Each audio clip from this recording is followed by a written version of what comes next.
Hey there, it's Jess from jewelrytutorialhq.com. Today I'm going to show you how to use flat crimps on round cord to make a necklace.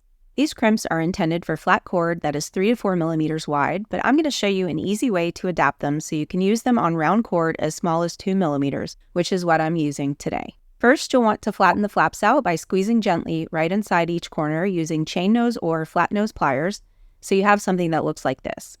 Next, you'll want to use some round nose pliers and grab the crimp right on the edge and roll it in towards the center.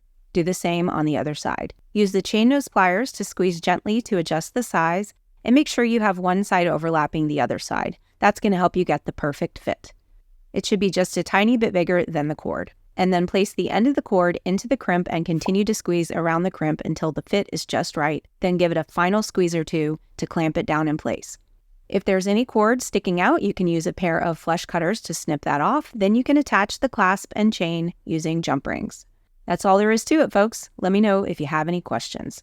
Check out these videos if you want to see how to use these crimps on flat cord, or if you need a close-up demo of how to use jump rings correctly.